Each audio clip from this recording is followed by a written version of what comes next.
Shalom and welcome to Challenging Torah. And the Lord appeared to him, Vayera alav Adonai, as he was sitting at the entrance of the tent as the day grew hot. Abraham is sitting there and God appears. He's just been circumcised. It's a hazy, hot day. And God appears.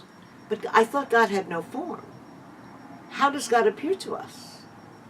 And God appears, it appears, in the guise of either angels or men. And looking up, he saw 3 men standing near him. We know that those 3 men are angels of God, coming to deliver a message and then to go to wipe out Sodom and Gomorrah. Abraham just sees 3 men. How often do we look at human beings and not know that they are angels? Or maybe they are really the human being sitting in front of you that's holding the face of God. And we didn't understand, and then we do understand.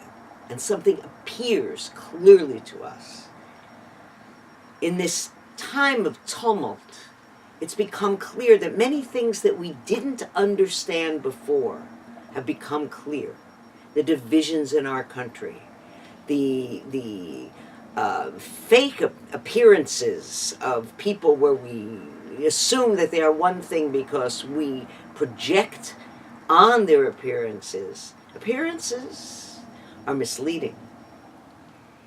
These 3 angels have come, actually, maybe they're just the vehicle for God, to deliver a message to Abraham, who of course is distraught because he has had 1 child with Hagar, but would love a child with Sarah, and it's been impossible.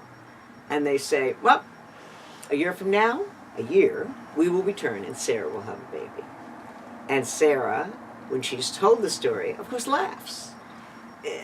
The appearance is that I'm 90 years old. There's just no way this can happen. And then it's God's voice, not an angel, that says, is there anything too wondrous for the Lord? Don't be fooled by appearances, Sarah. Still embodied by men, the angels head towards Sodom and Gomorrah. And God has a realization as they head that way.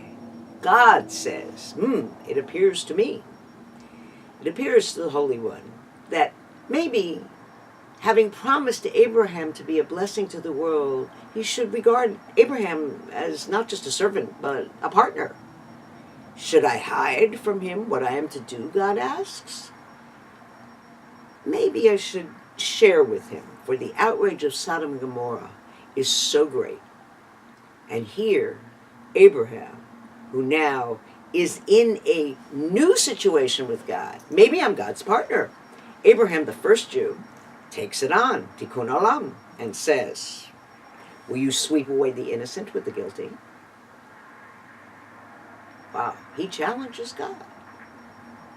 Shall not the judge of all the world do justly? And God listens. And God bargains with him. And God is willing to engage with someone who at long last could be a partner. But ultimately the reality of Gomorrah and Sodom is too great. Violence, corruption, violence against women, you name it is happening. And God says, that's it. We're going to wipe them out. And Lot is told to leave with his wife and daughters and not return. Don't look back, Mrs. Lot. You never know what might appear. We know her story. Lot does not look back, but also does not see very clearly. He is not on the line of really understanding who the angels are or really understanding God.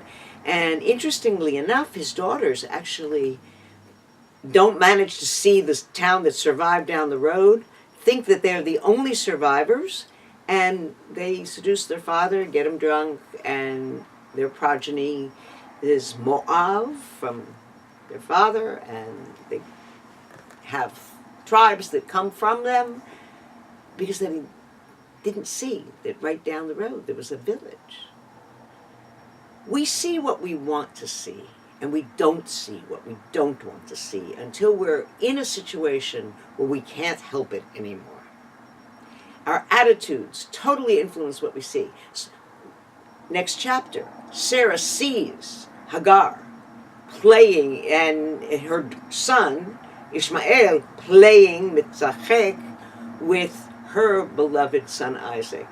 And she's infuriated. She's sure that what she's seeing is an usurpation of her line of inheritance, and she very cruelly kicks out Hagar, who then goes into the desert with the boy and a small chemet mayim, a little jug of water, and thinks that they're both going to die in the desert. And then suddenly her eyes are open, and a well appears after God says, Malach Hagar, what's the problem? Open your eyes.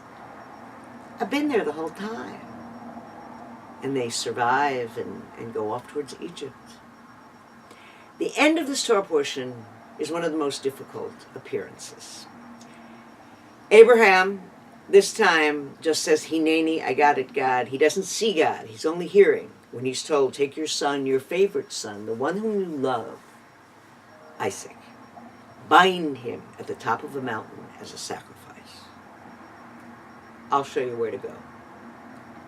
And Abraham does obey, takes the child, and when they get to the moment, what appears but a ram hidden in the thicket?